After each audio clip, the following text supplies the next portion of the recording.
The lecture hall floated in silence as the holographic display flickered to life. David Reed sat in the back row, trying not to look too impressed. After all, humans were the newcomers here. They had only joined the Galactic Council 3 months ago, and everyone still watched them like curious children. Instructor Harani spread her wings slightly as she addressed the room. The bird-like alien had feathers that shimmered between blue and green, and her voice carried a musical quality that made even boring topics sound interesting. Today, she was teaching about dead languages, languages that nobody in the galaxy could speak anymore.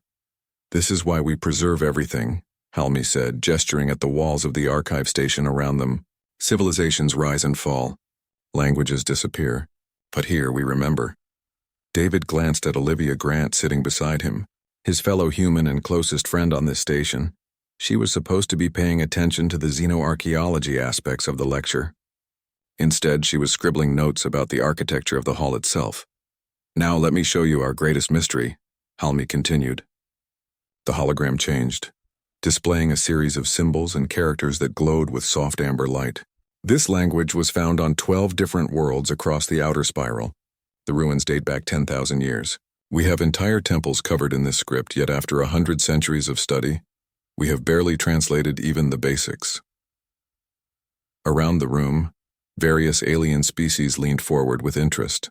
A reptilian Ken administrator nodded knowingly. Several insectoid students clicked their mandibles in what David had learned was their version of taking notes. "The structure is fascinating," Harani said, pointing to specific symbols. "We believe these are numbers. These might be directional markers. But the rest?" She shook her head, her crest feathers drooping slightly. "The rest remained silent." David felt his chest tighten. He blinked, looking at the symbols again. Then again, his mouth went dry. No, it couldn't be. The civilization that created this was clearly advanced, Harani continued. They had space travel. They had complex architecture. They spread across multiple star systems. And then they vanished. No descendants, no genetic traces. Just these ruins and this unreadable script. David's hand slowly rose. He didn't even realize he was doing it until Olivia elbowed him gently. "What are you doing?" she whispered. He couldn't answer. His brain was racing too fast. Harani noticed his raised hand. "Yes, David Reed, correct? Do you have a question?" Every head in the room turned to look at him. David stood up slowly, his legs feeling weak. He pointed at the holographic display with a shaking finger. "That's Portuguese," he said quietly. The room remained silent. Harani tilted her head in confusion, a gesture that looked oddly bird-like. "I'm sorry, could you repeat that?" David cleared his throat and spoke louder. "That's Portuguese. Ancient Portuguese. I can read it." The silence broke. Multiple species began speaking at once in their various languages. The Ken administrator stood up, his scales flashing red with agitation. Olivia grabbed David's arm. "Are you sure?" she hissed. "David, are you absolutely sure?" He nodded, unable to look away from the symbols. "I studied Old Earth languages in university. That right there." He pointed to a section of the script. "That says Estrellas. It means stars. And that word is jornada, journey. Star journey." Harani's wings spread wide, a sign of shock among her people. "That's impossible. These ruins predate your civilization by thousands of years. Humans didn't even have written language when these temples were built." "I know," David said, his voice barely above a whisper. "But I can read it. That phrase there, the one you marked as unknown, it says exploradors, not explorers." The room erupted. Some aliens shouted that he was lying. Others demanded proof. The Ken administrator was already speaking rapidly into a communication device, calling someone.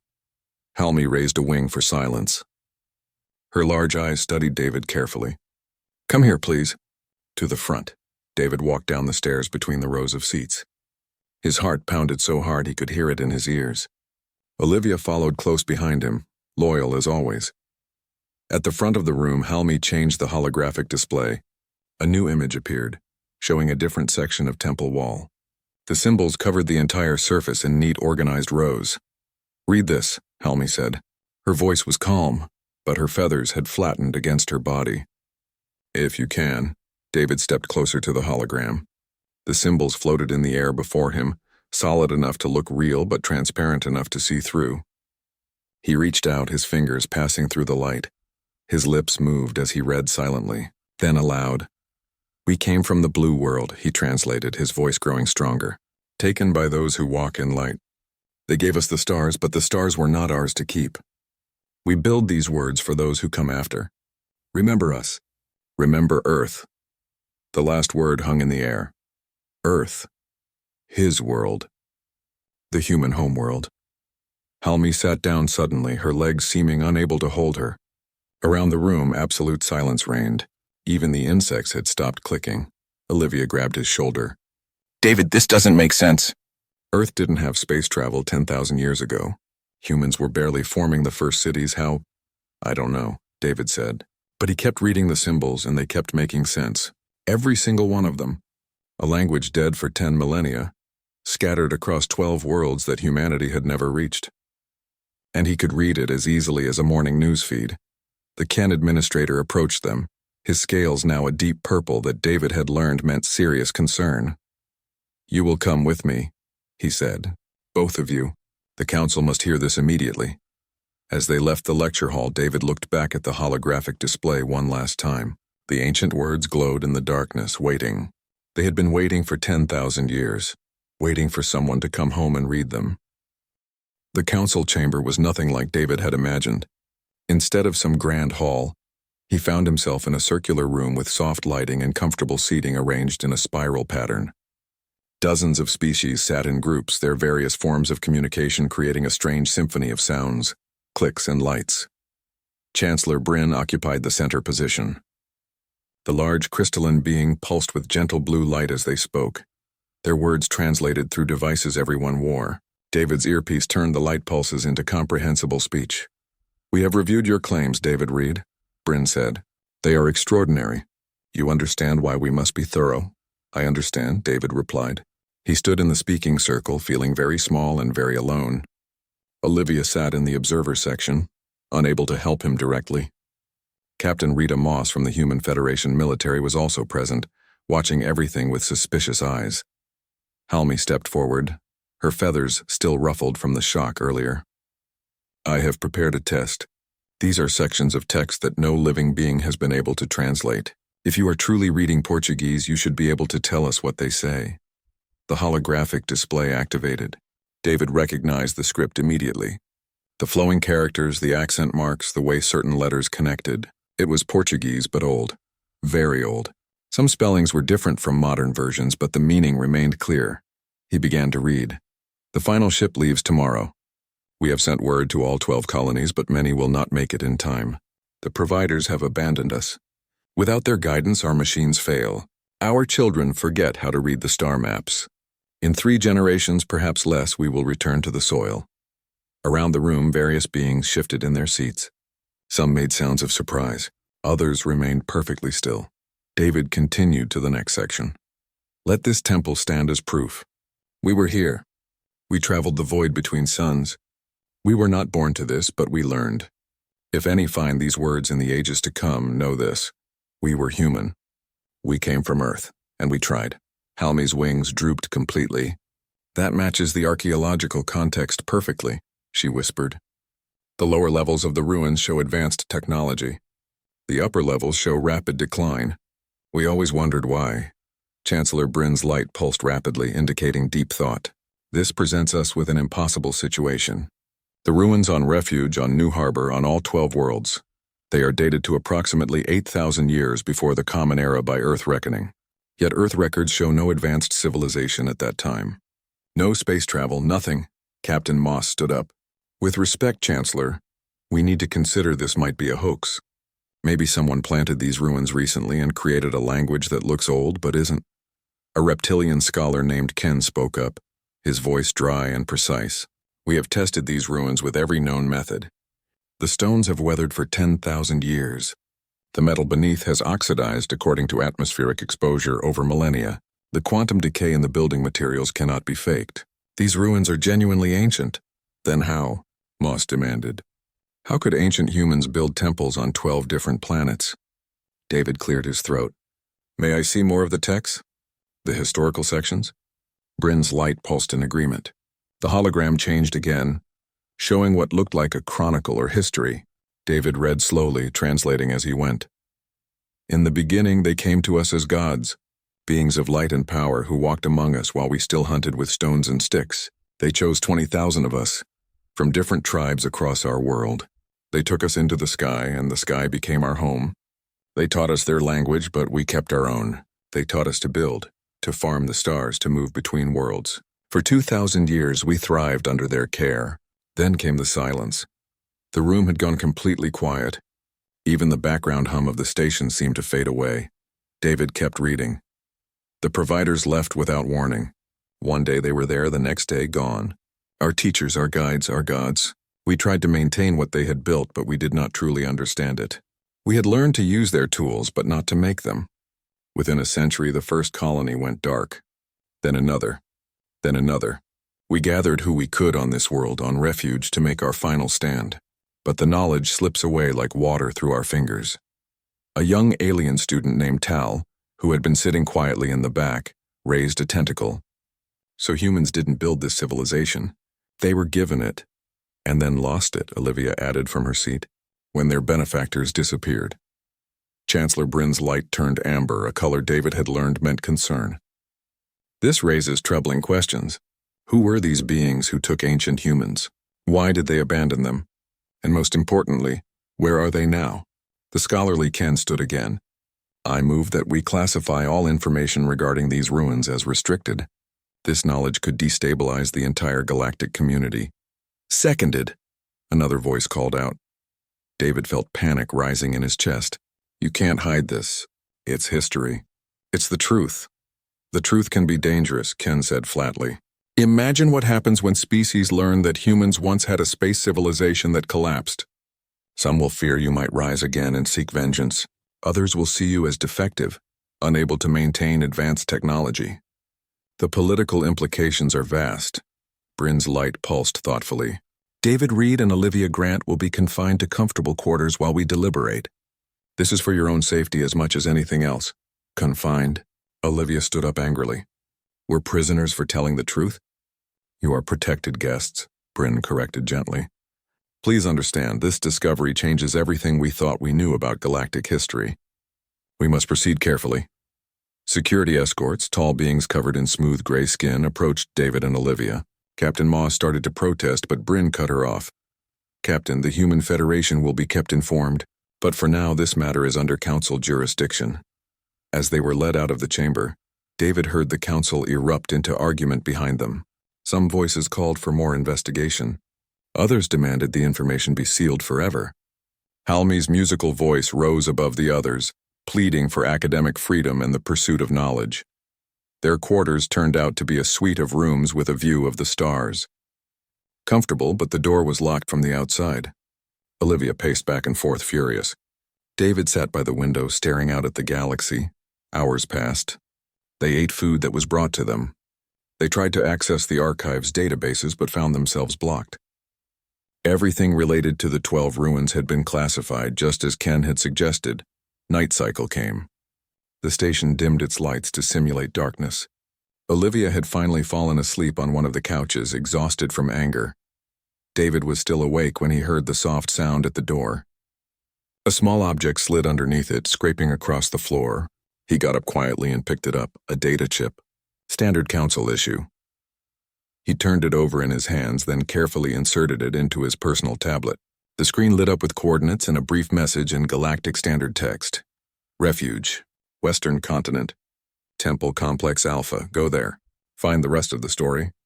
The truth should be free. Tal David looked at the coordinates. Refuge was the world where the largest and best preserved ruins stood. The council had teams there studying the site, but it was heavily restricted. He glanced at Olivia, still sleeping. Then at the locked door, then back at the coordinates glowing on his screen. The truth should be free. He started planning their escape. The cargo bay smelled like fuel and old metal. David crouched behind a stack of supply crates, watching as workers loaded containers onto various ships. Beside him, Olivia checked her tablet for the third time. That one, she whispered, pointing to a battered freighter at the far end of the dock. The Wayfarer. Captain Sam Porter, according to the records Tal sent us. He's not exactly a fan of council regulations. Meaning he's a smuggler, David said. meaning he might help us. Getting out of their quarters had been easier than expected. Tal had included door codes in the data chip. Getting through the station without being spotted was harder, but they had timed their escape during shift change when the corridors were crowded. Now came the difficult part. Convincing a stranger to risk everything for them. They made their way across the cargo bay, trying to look like they belonged there. David wore a borrowed maintenance uniform that was too big for him. Olivia had found a worker's coverall that almost fit. The Wayfarer's loading ramp was down. A thin man with gray hair and suspicious eyes stood at the top, supervising the loading. When he saw David and Olivia approaching, his hand moved to something at his belt. "Probably a weapon. Captain Porter?" David called out. "Who's asking?" The man's voice was rough, like he'd spent years breathing recycled air. "People who need to get to refuge. People who can pay." Porter looked them up and down. "You're the humans everyone's looking for. The ones who can read the old language." David's heart sank. "You've heard. Whole station's heard. Council's offering a reward for information leading to your location." Porter scratched his chin. "Pretty good reward, too." Olivia stepped forward. "We can pay better. Can you now?" Porter smiled, but it wasn't a friendly expression. "What's a couple of fugitive researchers going to pay me with?" "Knowledge," David said. "The location of 12 ancient ruins filled with technology that nobody in the galaxy understands. Technology that I can read the instructions for." That made Porter pause. His eyes narrowed. "You're serious?" "Completely." Porter looked past them at the busy cargo bay, then back at them. "Get on board, quickly, before the security scanners do their next sweep." They climbed the ramp fast. Inside, the ship was cramped and cluttered but clean. A strange alien worked near the engine room, her insectoid body covered in tool belts. She looked up as they entered, her compound eyes reflecting the light. "Captain," she said, her voice buzzing. "Who are they?" "Passengers, Nira, the kind we don't log in the manifest." Nira clicked her mandibles together. "The human fugitives." "I knew it. Problem?" Porter asked. "No problem. Just making sure I get hazard pay for this run." Despite her words, Nira's tone seemed almost amused. Porter showed them to a small cabin near the back of the ship. "Stay here during takeoff. Once we're clear of the station, you can move around. But if Council ships stop us, you hide in the smuggling compartments. Understood?" They nodded. 2 hours later, the Wayfarer lifted off from the station. David felt the gentle push of acceleration as they left the docking bay. Through the small porthole in their cabin, he watched the archive station grow smaller. No alarms. No pursuit. Not yet. In the main cabin, they found another passenger already on board. A tall human man with gray at his temples sat reading from a tablet. He looked up as they entered. "Dr. Wesley Hunt," he introduced himself. "Historian. I've been studying the colonies since the Council first discovered them. When I heard what you said about reading Portuguese, I knew I had to talk to you." He smiled.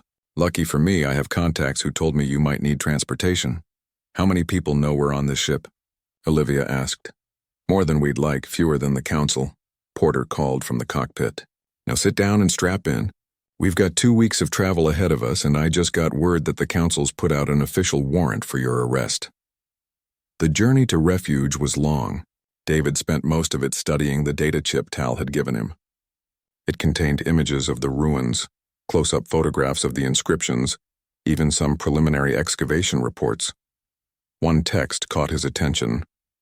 It was carved into what appeared to be a warning marker at the entrance to the main temple. "Turn back, those who cannot understand," he translated for the others as they gathered around. "What lies within will break your heart." We built these words as a message to our children's children's children, but our children forgot. They forgot the stars. They forgot the sky roads.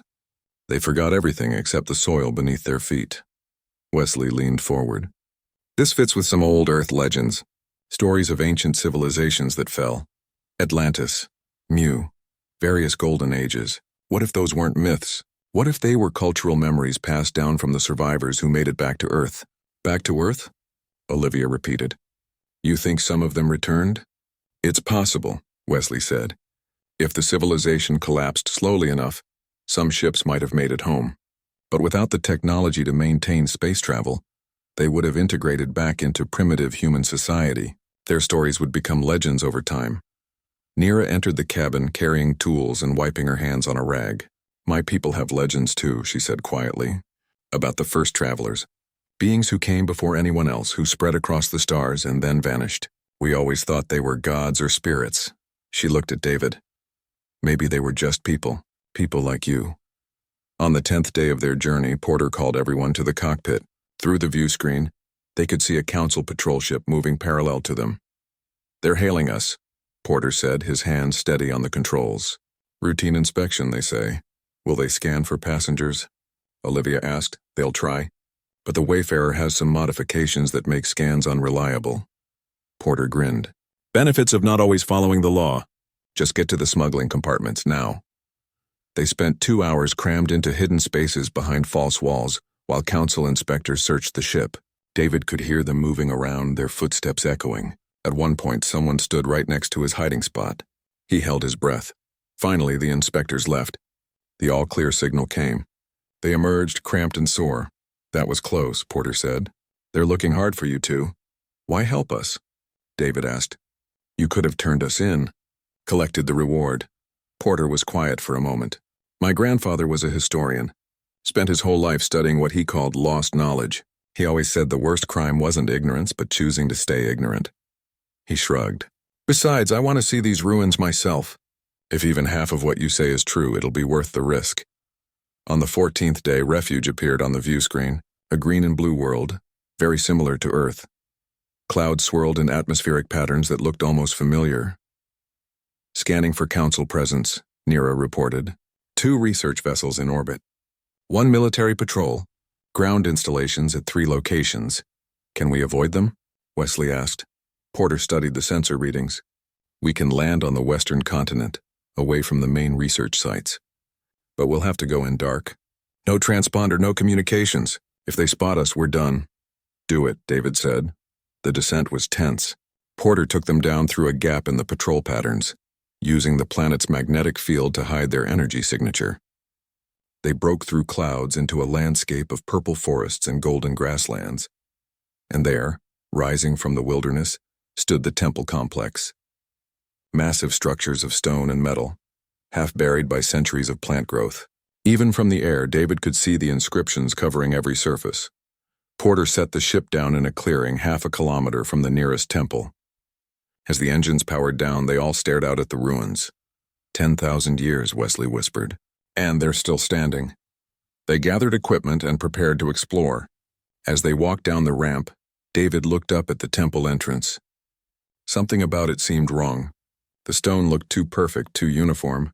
He approached the wall and touched it. Cold, smooth. He knocked on it. Metal.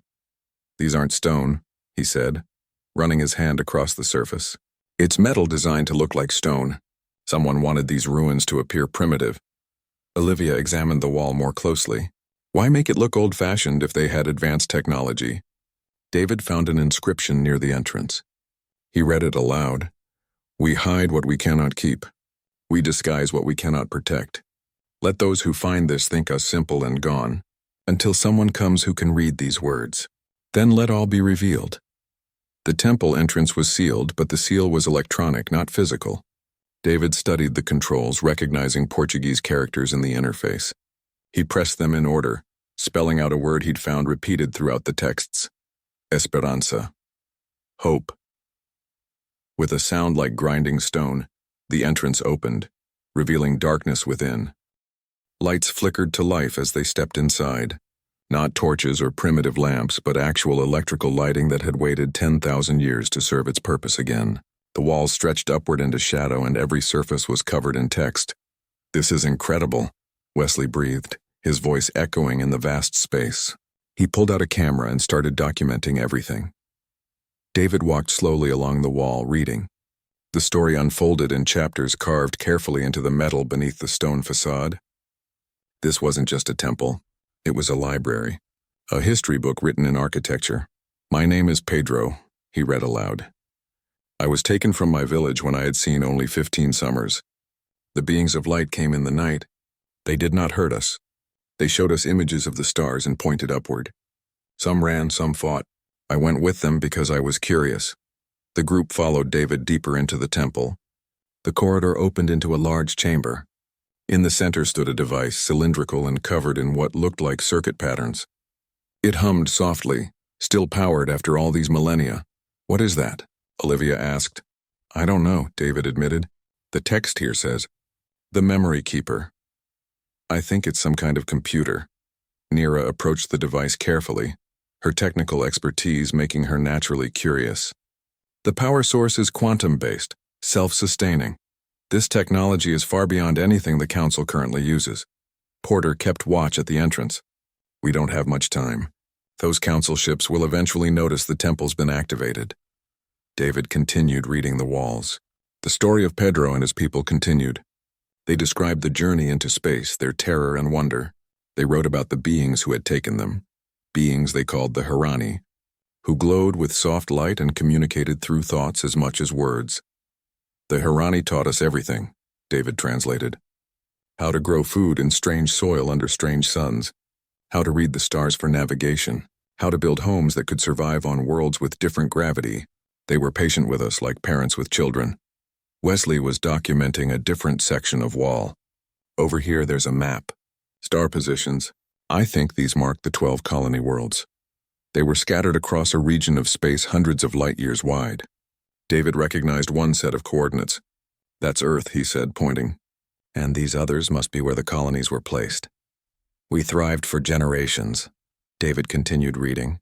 "Our children were born among the stars. We built cities on 12 worlds. The Harani guided us, but they let us make our own mistakes and learn from them. They said we were special, that humanity had potential they had not seen in other species." Then the tone of the text changed.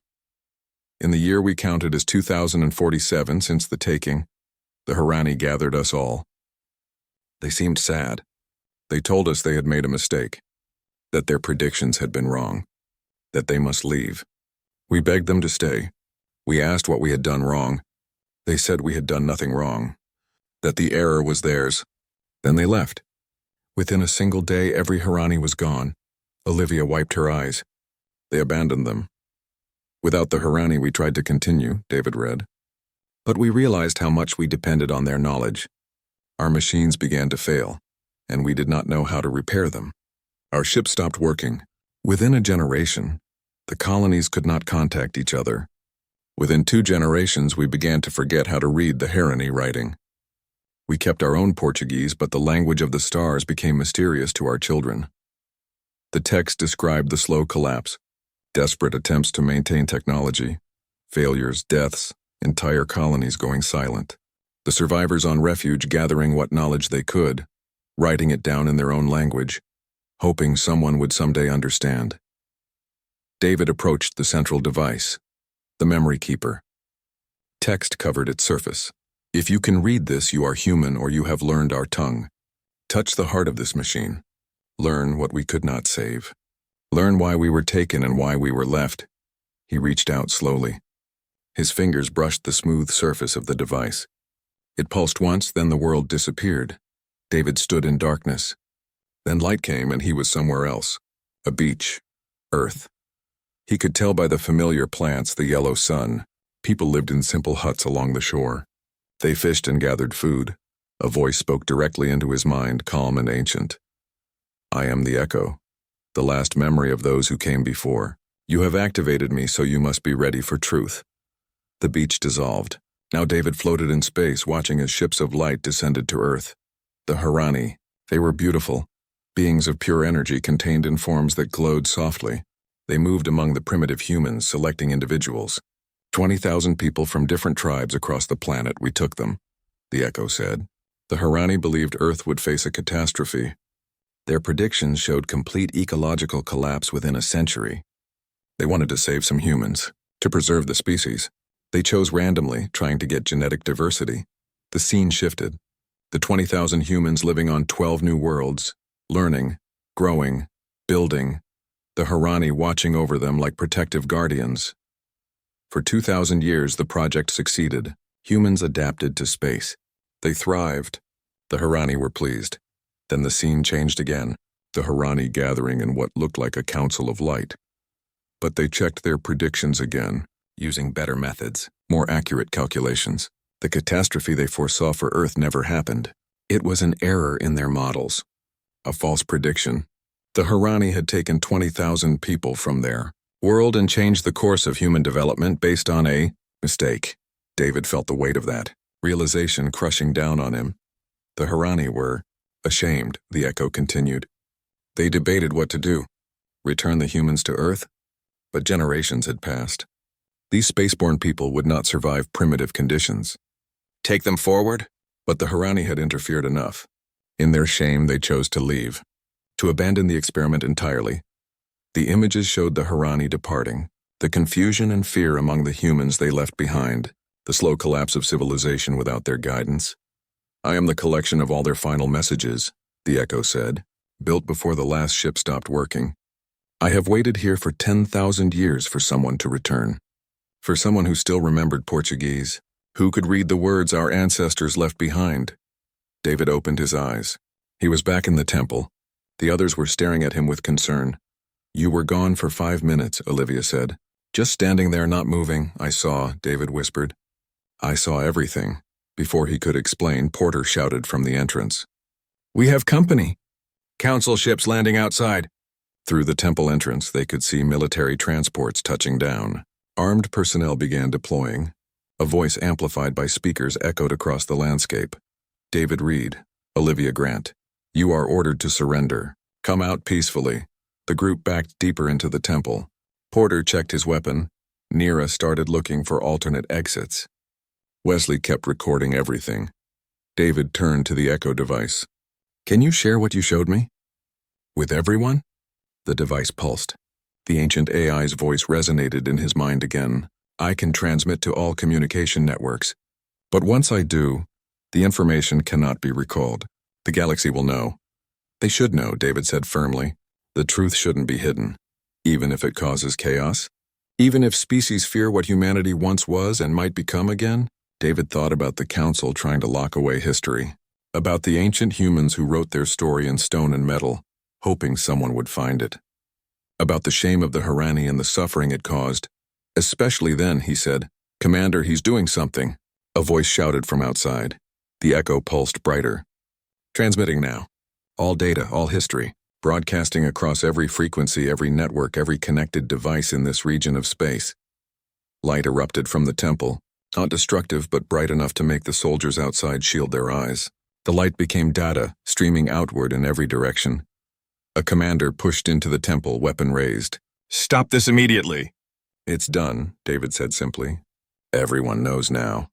The commander, a being named Yorn covered in thick armor plates, lowered his weapon slowly. Do you understand what you've done?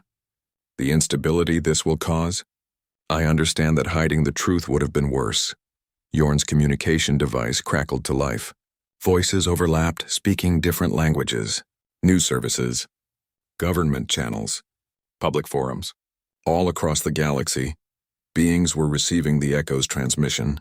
The complete history of humanity's ancient space civilization. You should have let us handle this quietly, Yorn said.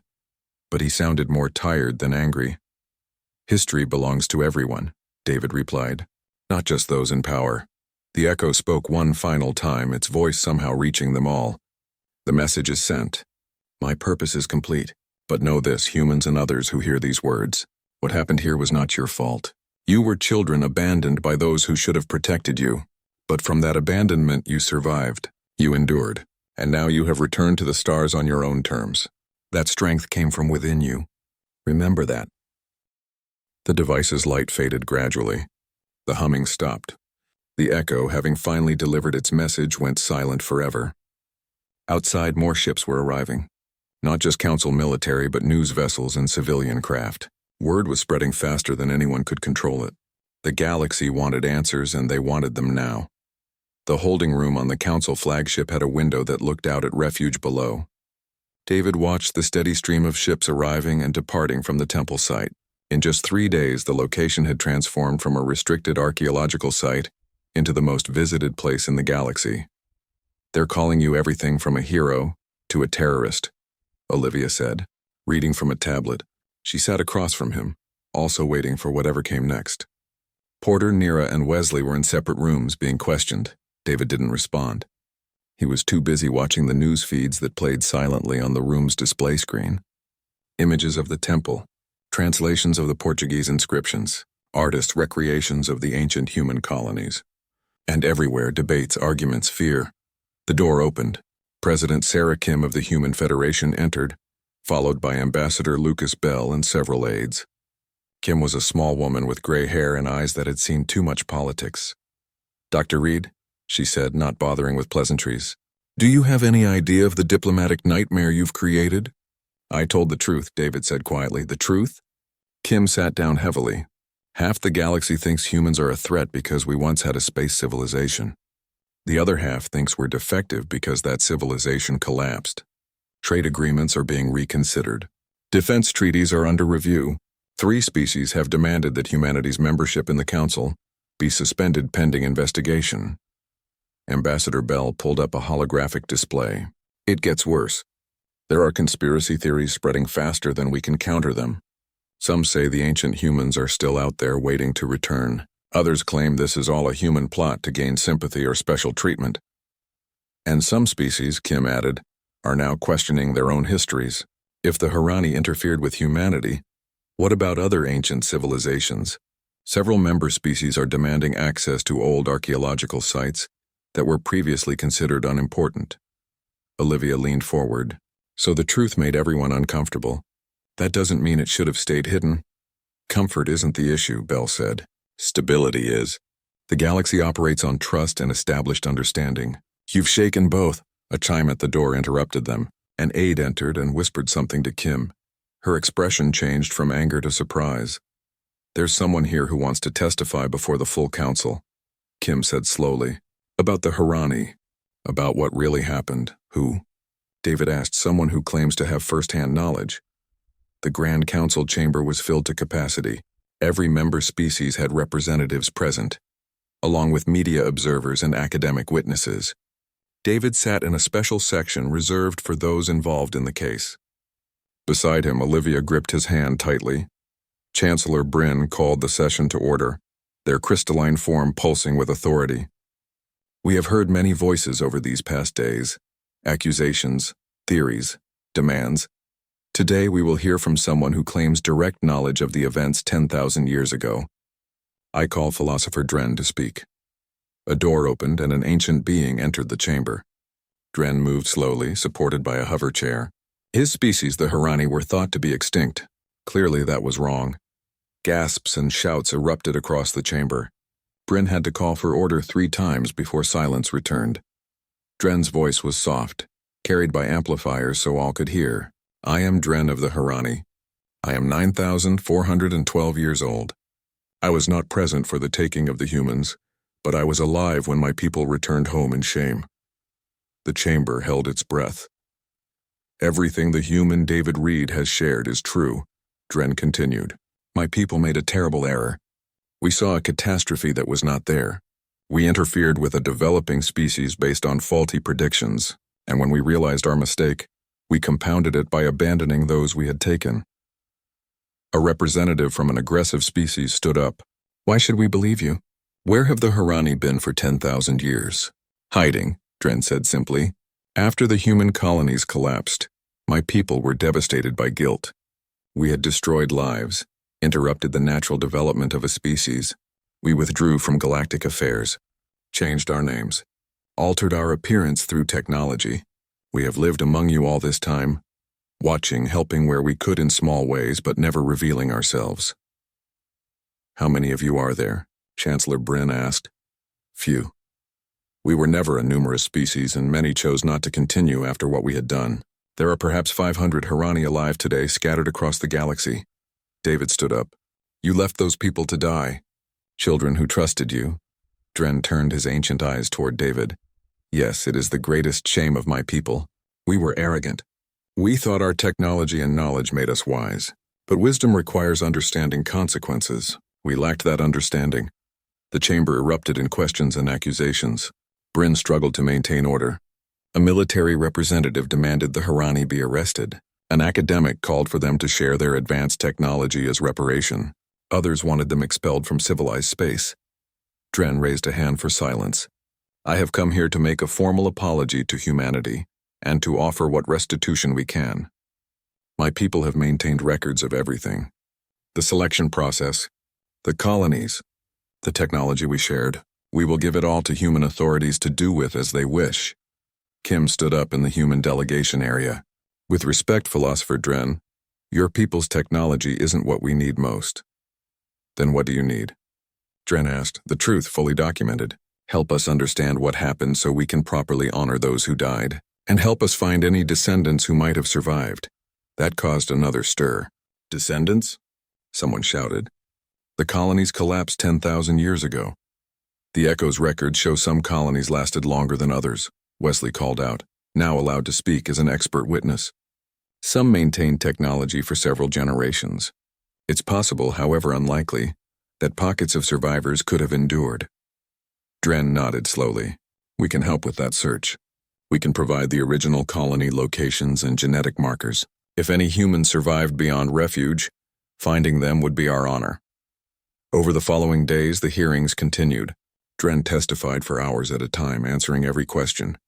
He showed records that the Harani had kept, hidden databases of genetic samples and cultural documentation from the 20,000 humans they had taken. The galaxy watched.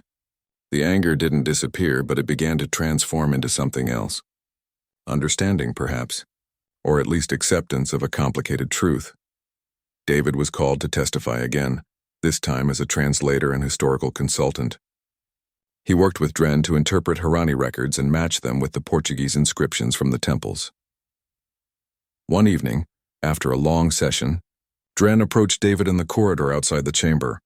I wanted to speak with you privately, the old being said. David was wary but nodded. Go ahead. My people made terrible choices, but those ancient humans, your ancestors in a way, they were remarkable. Even as their civilization collapsed, they maintained hope. They built those temples not in anger but in faith that someone would eventually understand. That takes strength. It took strength they shouldn't have needed, David said. True, but strength nonetheless. Modern humanity has that same strength. You could have used this discovery to demand compensation, to claim special status. Instead, you simply asked for truth. That is rare in the galaxy. David didn't know what to say to that. Dren continued. There is something else you should know. The Echo's transmission included coordinates to Harani facilities, places where we stored technology and knowledge from that era. One of those facilities contains something special. The complete genetic records of all 20,000 humans who were taken. Your people can use that to trace direct lineages, to know exactly which modern humans are descended from the space colonies. You're giving us this freely? It is not ours to keep. It never was. We stole those people from their world. The least we can do is help their descendants understand their full history. The final hearing took place 2 weeks after David had activated the Echo. The council announced its decisions. The Harani would not face criminal charges, but they would be required to share their technology and knowledge with all council species. The 12 colony worlds would be designated as protected heritage sites, open to research from all species but managed by human authorities. Most importantly, a joint task force would be created to search for any possible descendants of the ancient colonies. It was a long shot, but the galaxy decided it was worth the effort. Kim approached David after the announcement. You'll be leading the linguistic analysis for the search team, assuming you're willing. Of course I'm willing, David said. When do we start? Tomorrow. We've got a lot of galaxy to search. That night, David stood at the observation deck of the station, looking out at the stars. Olivia joined him, carrying 2 cups of something hot that smelled like coffee. You know, this changes everything, she said. For humanity. For the whole galaxy. I know. Was it worth it? All the chaos? David thought about the ancient humans who had built temples in the wilderness, writing their story for people they would never meet. Who had maintained hope even as their world crumbled. Who had believed that someday someone would understand. Yes, he said. It was worth it. Somewhere out there in the galaxy, there might be people who still carried the genes of those ancient space travelers. People who had no idea their ancestors had once walked among the stars. Finding them would take years, maybe decades, but for the first time in 10,000 years someone was looking. That alone made everything worthwhile. 6 months had passed since the Echo's transmission. David stood in what used to be the restricted zone of refuge and was now the Institute of Recovered Histories. Workers from a dozen species moved equipment and set up research stations. The ancient temple complex hummed with activity. Harani landed beside him, folding her wings carefully. The bird-like instructor had become one of his closest colleagues. The first group of students arrives tomorrow. 20 different species, all wanting to study ancient human culture. Can you believe it? David smiled. A year ago, nobody knew humans had an ancient culture. Now it's the most popular field of study in the galaxy. You sound tired. I am tired, but it's the good kind. The search for descendants had taken them across the galaxy. Using the Harani genetic records, they had found traces of the ancient colonists in the most unexpected places. Small populations on isolated worlds, people who had survived the collapse by abandoning technology, entirely and reverting to simple agricultural societies. The biggest discovery had come 3 months ago on a world the locals called Haven. A community of 50,000 people lived there, farming and fishing, completely unaware of their heritage. Their language had evolved over the millennia, but David had recognized fragments of Portuguese in their words. When he told them who they were, where their ancestors had come from, many had wept. The delegation from Haven arrives next week, Harani said, reading from her tablet. They want to see the temples, to read the words their ancestors left. We'll be ready for them. Wesley approached them carrying a large container, just arrived from Earth. The linguistics department sent copies of every Portuguese text they could find from ancient to modern. They want us to trace how the language evolved differently on the colony worlds. More work, David said, but he was smiling. The truth about the Harani had spread through the galaxy like ripples in water. Other species had started questioning their own histories. Ancient sites that had been ignored for centuries were being re-examined. 3 other species had found evidence of similar interference in their past. It turned out the Harani weren't the only ones who had tried to play God with developing civilizations. A chime from David's communication device interrupted his thoughts. It was Chancellor Bryn. He accepted the call and the crystalline being's image appeared. David, I have news. The Deep Space Survey team found something on the 4th colony world, the one you called New Harbor. David's heart skipped. What kind of something? A facility underground. The seals match Harani design, but the structure is different. We think it might be a research station, possibly still powered. I'll leave immediately. I hoped you would say that. A ship is already en route to collect you. 3 days later, David stood at the entrance to the underground facility on New Harbor. The survey team had cleared the entrance but hadn't ventured inside. They were waiting for him, the one person who could read any warnings that might be posted. Olivia was with him as always. Porter had brought them in the Wayfarer, claiming he wouldn't miss this for anything. Even Dren had come, his ancient form supported by advanced medical equipment. This facility was built during the final years, Dren explained. When the Harani realized we had to leave, we established several places where knowledge could be preserved. Most were on refuge, but we placed some on other worlds as well. The entrance bore an inscription. David read it aloud. For those who come after, for those who survive, for those who remember, here lies what we could not teach. Learn it now. Make it yours. The doors opened to reveal corridors lit by emergency lighting. Everything was preserved in perfect condition. No decay, no damage, just waiting. They found laboratories filled with equipment, medical bays with technology far beyond current galactic standards, libraries with data cores containing information on everything from basic agriculture to advanced physics. This is incredible, Olivia breathed. This is enough technology to advance the entire galaxy by centuries. That was the intent, Dren said quietly. We knew we were abandoning the humans. We hoped that if they survived long enough, if they endured, they might find these facilities and rebuild. But they didn't, David said. The colonies collapsed too quickly. No, they did not. But you found it now. Perhaps that is better. Now humanity has the maturity to use this knowledge wisely. In the deepest part of the facility, they found a chamber different from the others. The walls were covered in both Harani symbols and Portuguese. In the center stood a device similar to the Echo but larger, more complex. David approached it carefully. The text around it was like a letter, written in Portuguese. To whoever finds this, we are sorry, he read aloud. We took you from your home, We changed your destiny. We failed you.